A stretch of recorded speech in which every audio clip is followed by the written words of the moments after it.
le hemos dado seguimiento en el programa a los hechos de la madrugada del domingo, cuando 7 jóvenes que viajaban en una camioneta en Nuevo Laredo fueron atacados por militares. Y cuando digo atacados es porque las versiones que poco a poco se van construyendo y confirmando es que no hubo razón para que los soldados hicieran lo que hicieron. Incluso si hubiesen violado alguna ley, algún reglamento de tránsito, qué sé yo, cosas que además pues, no se han comprobado, pues atacar, balear, dispararle decenas de tiros a la camioneta, pues no es una actitud legal desde ningún punto de vista. Y vamos a hablar con alguien que ha estudiado mucho el tema y hemos platicado con él con frecuencia sobre esto, que es la manera en que los agentes del orden, los miembros de las corporaciones de seguridad, responden en casos, incluso en los que son atacados, que tiene que ver con la ley de uso de la fuerza. Él es especialista en uso de la fuerza y derechos humanos. Me refiero desde luego a Daniel Gómez Tagle. ¿Cómo estás, Daniel? Me da gusto saludarte. Muy buenos días, Pascal. Saludos a todo el auditorio y un abrazo hasta allá, hasta Cancún. Gracias. Estoy seguro que has tenido mucho tiempo para reflexionar al respecto y contextualizar lo sucedido. ¿Qué es lo que has podido encontrar, Daniel? Bueno, el debate, Pascal, ya hemos tenido esta conversación varias veces sobre la actuación de las Fuerzas Armadas, especialmente cuando matan a civiles. Lamentablemente hace un año hablábamos del caso de la empresaria Lidia Villalba, que también fue asesinada en circunstancias similares. No se detienen, disparan, y eso nos empieza a revelar que hay un modus operandi en cuanto a la forma de actuar del ejército como seguridad pública en las calles. Y el debate público, me llama mucho la atención, Pascal, es que si estas personas que fueron asesinadas eran delincuentes. Y ya como bien tú mencionabas, hay que mencionar las situaciones, las circunstancias en las que trabaja el ejército, y podemos pensar si era necesario hacer estos disparos, si era necesario el enfrentamiento, y empezar diciendo, Pascal, que hay que respetar la necesidad que tenemos como mexicanos de que el ejército actúe en las calles contra el crimen organizado. Entonces no es cuestionar que maten a un delincuente, sino la forma en que lo hacen, porque la diferencia entre un delincuente y la fuerza pública mexicana es el respeto y el apego a la ley. Entonces, no se trata de criticar o defender a un delincuente asesinado por el ejército, sino de criticar y exigir que el ejército cumpla con las leyes, porque esa es la diferencia fundamental, sustancial de la fuerza pública del Estado respecto al crimen organizado. Y lo que estamos viendo aquí es que ese límite, esa frontera entre unos y otros se está rompiendo cada vez con más frecuencia. A ver, yo tengo una impresión, pero tú eres un especialista del tema y lo estudias, lo analizas, recopilas cifras. No sé si sea un antes y después, pero me da la impresión de que antes de la detención de Ovidio Guzmán en Culiacán, veíamos con mucha frecuencia escenas en las que los militares eran humillados, corridos de diferentes lugares, y eso la verdad es que a mí no me gustaba, yo creo que a muchos mexicanos no les gustaba, pero hay como un brinco a unas Fuerzas Armadas hipersensibles.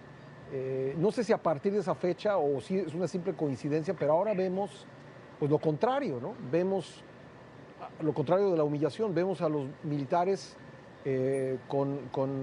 muy prestos a jalar el gatillo. ¿Estoy equivocado en mi impresión?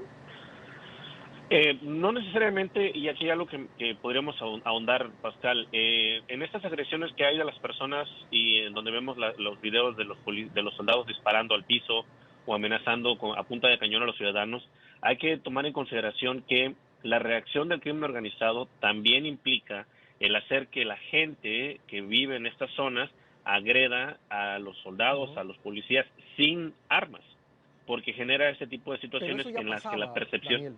ya pasaba, sí, ya pasaba. Pero eso es Sí. una estrategia del crimen organizado. Nos habla de que el ejército está Ajá. cambiando su estrategia, y el hecho de que disparen es el imponer este respeto que el ejército ya había perdido con mucha claridad. Vimos casos en Puebla, vimos casos también en Tamaulipas propiamente, en varias partes del país. Desde ese punto de vista, Pascal, yo estoy de acuerdo en que se imponga la presencia de las Fuerzas Armadas. No me gusta la forma, no me gustan que se hagan esos tipos de disparos, pero sí es necesario que el Estado recupere el respeto de las poblaciones y que sepan que se va a imponer el Estado de Derecho. Desafortunadamente, lo que pasó también viola la Ley Nacional sobre el Uso de la Fuerza, porque la forma y la estructura de la ley no permite un cumplimiento cabal de los objetivos. Entonces, es por ello que ha habido tantos problemas de que los soldados son incapaces de ejecutar la ley, porque primero, la ley no la pueden cumplir los policías, y segundo, la ley no la entienden los soldados. Entonces, ese ha sido un dilema en el cual, como bien señalas, los soldados ya habían sido humillados, y sí, yo estoy de acuerdo, era muy humillante, y a mí también me parecía muy lamentable. Desde esa perspectiva, me parece que está bien que los soldados recuperen el respeto de la población, pero no como lo vimos en los videos después de esta lamentable situación. Sí, sí, yo creo que no tenemos por qué tener que optar entre dos males, entre, por un lado, los soldados humillados y por otro lado, los soldados disparando ni siquiera la menor provocación, disparando por disparar, porque tengo la impresión de que eso pasó en Nuevo Laredo. No había ninguna Sí, razón para disparar. no, y eso es lo que nos revela, Pascal, es la falta de preparación, la falta de profesionalismo por parte de los soldados. No saben qué hacer en una situación como esta, y eso también es derivado de la ley, porque la ley no obliga al Estado a darles opciones de fuerza. Es decir, para esos escenarios sirven los agentes químicos, el aerosol, el gas pimienta, sirve para evitar el contacto entre los soldados y la población, por ejemplo.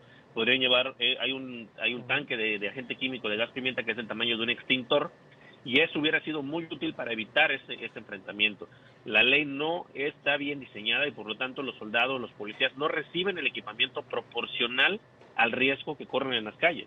Entonces, estas escenas lo que nos revelan es una falta de profesionalismo, una falta de planeación, de logística estratégica y sobre todo, como lo dijiste al principio, de un marco legal eficiente respecto a los objetivos, a las justificaciones sociopolíticas que nos dan para que el ejército esté en las calles. Hay una desconexión entre los escritorios de los gobernantes, tanto federales, estatales y municipales, con lo que hacen los mandos militares, marinos y policiales respecto a lo que necesitamos nosotros como ciudadanos, y eso, Pascal, eso se va a agravar si no se toman medidas ya urgentes, porque ya no es el primer caso, Pascal, en esta administración ya es el sexto o séptimo caso que estamos hablando de que el ejército mata personas porque no sabe qué hacer en las calles.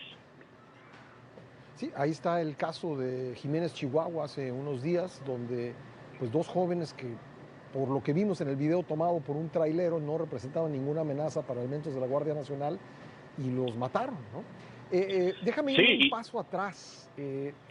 ¿Tú crees que esto que acabamos, bueno, que estos diferentes hechos le están dando la razón a quienes piensan que los militares, con todo el respeto que nos merecen, no están preparados para realizar labores de seguridad pública? ¿Podríamos llegar a esa conclusión?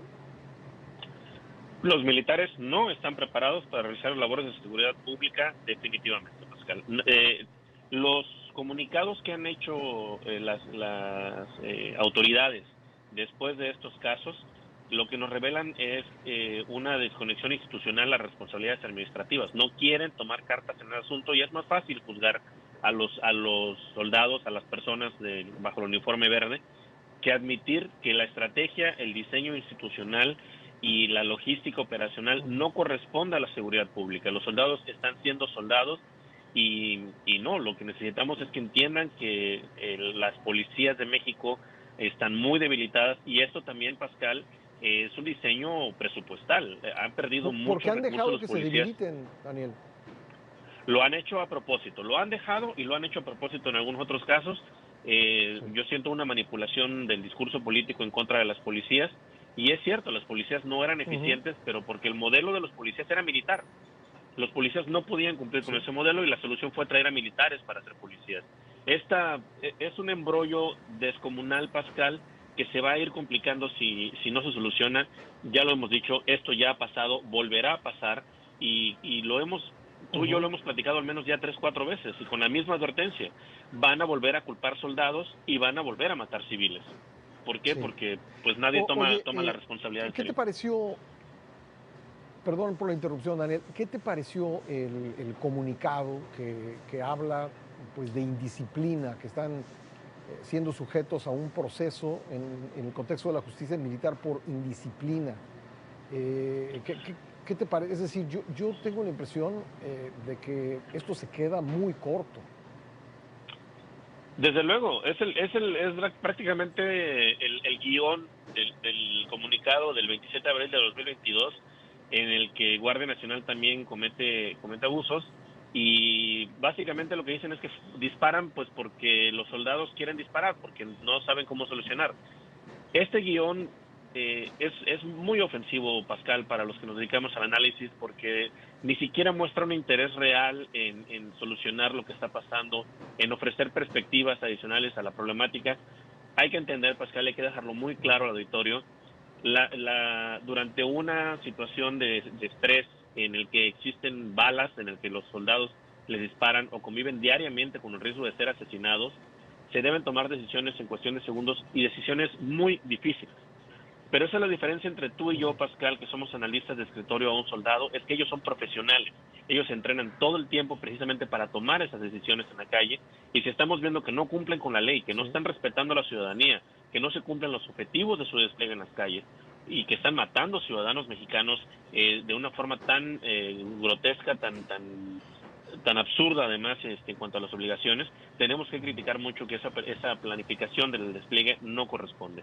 Y por ejemplo, en el caso de Tamaulipas, el despliegue que hay de Fuerzas Armadas es de alrededor de 7.500, si no me equivoco por ahí, y no se nota el impacto en cuanto a los delitos o a los homicidios, tanto de civiles como de policías. Es decir, el ejército en Tamaulipas no ayuda ni a la ciudadanía ni a los policías locales. Entonces, es bastante más complejo, y tenemos que pedirle que sean realmente los profesionales que nos dijeron que serían cuando salieron a las calles hace ya casi 2 décadas. Oye, y hace ya casi se me termina el tiempo, pero por último, hace ya casi más de 6 meses que la Guardia Nacional quedó bajo la tutela de la Secretaría de la Defensa, y se nos dijo que eso iba a ser buenísimo para la seguridad pública. ¿Tú ves algún cambio sustancial? De hecho, el único cambio que veo es menos presencia de la Guardia Nacional en actuación de seguridad pública y más presencia mediática a través de acciones como ir a hacer pláticas a las escuelas o hacer conferencias. No veo a Guardia Nacional en las calles actuando como lo hacían antes. Qué bueno que traes el punto a la mesa. Me parece que solamente los están utilizando a los soldados en Guardia Nacional en este uniforme blanco para limpiar la imagen del ejército y para limpiar todos esos abusos, y no para fortalecer la seguridad pública. Esto es particularmente interesante de considerar en los próximos meses, Pascal. Estamos por entrar en un periodo electoral, y el análisis que tengo yo de las agresiones contra policías durante periodos electorales muestra una variación.